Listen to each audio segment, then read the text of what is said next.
très content de vous retrouver pour cette histoire de Shabbat. On s'envole tout de suite pour l'Argentine. Nous sommes il y a une soixantaine d'années, alors qu'elle n'est encore qu'un bébé. Marcela est placée dans une famille d'adoption catholique.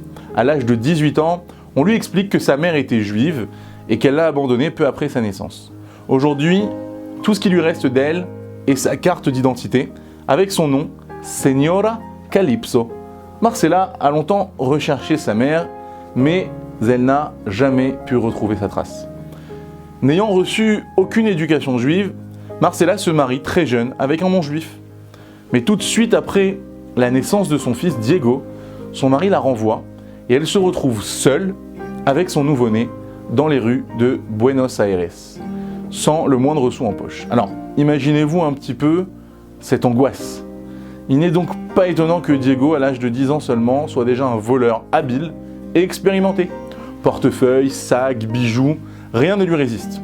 Au début, sa mère lui interdisait de voler les gens, mais quand elle n'avait plus rien à lui donner à manger, ce qui arrivait très souvent, elle n'avait pas d'autre choix que de le laisser faire. Et oui, Marcela et Diego survivaient grâce au vol. Quelques années plus tard, l'âme juive de Marcela l'incite à partir tenter sa chance en Israël, après une vie de misère en Argentine.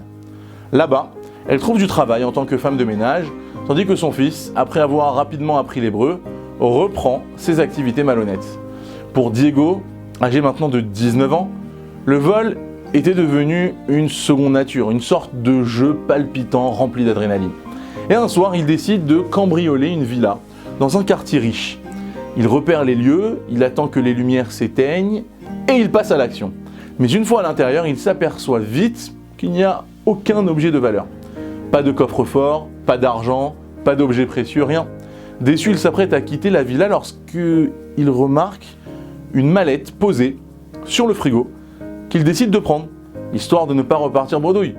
Et de retour chez lui, il ouvre la mallette, mais elle ne contient que de vieux journaux. Alors agacé, Diego se dit que le propriétaire est sûrement un vieil avare qui ne jette rien et que c'est pour ça qu'il n'a rien trouvé chez lui. Et voilà qu'en vidant la mallette, il trouve une enveloppe contenant 200$ et une lettre qu'il commence à lire. Mon très cher voleur, bonjour. Cette mallette t'attendait depuis de nombreuses années, comme tu peux le voir en vérifiant la date des vieux journaux. Je suppose que tu as été très déçu de n'avoir rien trouvé chez moi, mais j'espère que les 200$ dans l'enveloppe te feront plaisir. Si c'est le cas, je suis très heureux pour toi. Diego a du mal à croire ce qu'il est en train de lire et ce qui est en train de se passer. Ces mots simples le troublent profondément. Pour la première fois de sa vie, un homme lui accordait de l'intérêt. À part sa mère, personne n'avait été très heureux pour lui. Personne ne lui avait jamais parlé avec autant de chaleur et d'affection. Et aujourd'hui, il trouve une lettre d'un homme qui non seulement semble apprécier d'être volé, mais qui en plus se réjouit pour les gains du voleur. Alors curieux, il continue la lecture. Je voulais t'apporter la vision du monde qu'un juif croyant, qui n'a pas besoin de se salir les mains, par le vol.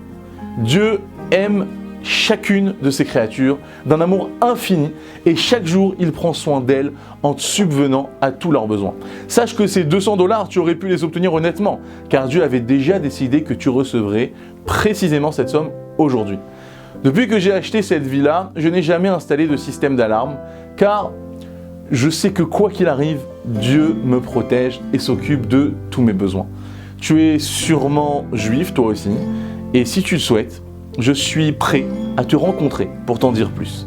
Alors passe quand tu veux à la maison, je ne suis pas en colère du tout, je ne t'en veux pas, je veux juste t'aider à te libérer du vol. Avec toute mon amitié, le docteur Shraga Avigad. Incroyable, incroyable. Bouleversé, Diego relit la lettre plusieurs fois d'affilée. Il savait qu'il était juif, mais il n'avait jamais entendu parler de toutes ces notions religieuses, de foi, de croyance. Au fond de lui, il voulait vraiment ne plus être un voleur, mais il n'avait rien d'autre à quoi s'accrocher jusqu'à aujourd'hui. Alors, Diego va voir sa mère et lui raconte toute l'histoire. Et après une longue discussion, ils décident d'aller ensemble rencontrer ce docteur vraiment pas comme les autres. Le lendemain, Marcela et son fils arrivent devant sa villa et sonnent à la porte. Un homme d'une cinquantaine d'années ouvre en les accueillant chaleureusement. « Bonjour, que puis-je faire pour vous ?» Mal à l'aise, Diego répond timidement « Bonjour docteur, voici ma mère qui m'accompagne, voilà, c'est moi qui ai pénétré dans votre villa hier soir, je suis le voleur. Votre lettre m'a déchiré le cœur, je n'aurais jamais imaginé que Dieu puisse s'occuper de la subsistance de chaque être humain. » Le docteur répond avec un grand sourire « C'est toi le voleur ?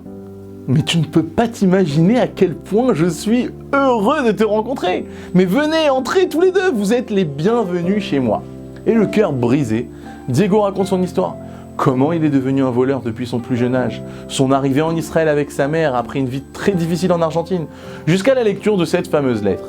Puis, Marcela raconte à son tour son enfance, sa mère qui l'a abandonnée à l'hôpital, son adoption dans une famille catholique et son mari qui l'a renvoyée après son accouchement. Après les avoir écoutés attentivement, le docteur ne dit rien et réfléchit un long moment.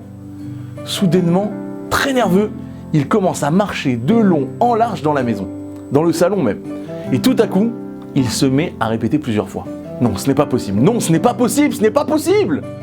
Alors, étonné, Marcela et Diego se regardent sans comprendre ce qui est en train de se passer. Le docteur s'absente alors un moment et revient en poussant un fauteuil roulant sur lequel est assise sa mère, une femme très âgée.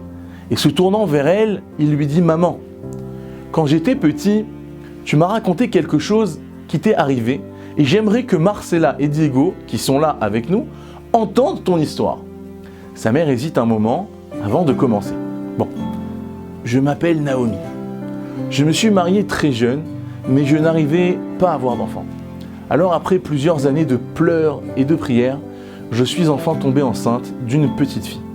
Lorsque j'ai accouché, j'ai à peine eu le temps de l'embrasser que j'ai perdu connaissance à cause d'un virus qui menaçait ma vie. Je suis restée 3 mois dans le coma et à mon réveil, on m'a annoncé que ma fille était décédée de la jaunisse. Mais lorsque je l'ai vue, avant de m'évanouir, elle n'avait pas du tout l'air malade.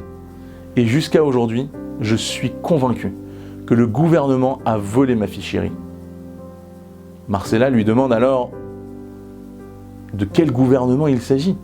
Et Naomi répond « Celui de Buenos Aires, en Argentine, là où j'ai grandi. À l'époque, je m'appelais Señora Calypso. » Et là, Marcela est scotchée. Sous le choc, elle ne peut plus dire le moindre mot. Tremblant de tout son corps, elle fouille dans son sac, en retire la vieille carte d'identité de sa mère et la tend à Naomi, qui n'en croit pas ses yeux. « Mais c'est ma carte d'identité! Mais où l'avez-vous trouvée ?»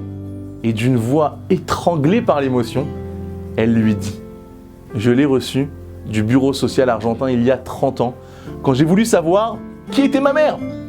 Alors ils m'ont raconté qu'elle avait disparu juste après son accouchement, mais maintenant, je sais qu'ils m'ont menti. » Puis elle fond en larmes dans les bras de sa mère.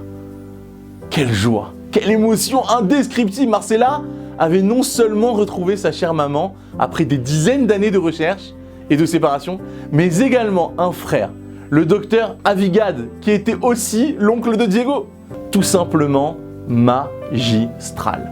Alors, très ému, le docteur Avigad dit ensuite à Diego « Tu sais, lorsque j'ai déposé la mallette sur le frigidaire il y a 15 ans, mon seul but était d'aider un juif à revenir sur le droit chemin et à se rapprocher de son créateur. Mais je n'aurais jamais pu imaginer que le voleur serait mon propre neveu, dont j'ignorais l'existence. » Histoire exceptionnelle à raconter ce Shabbat. Shabbat Shalom à tous.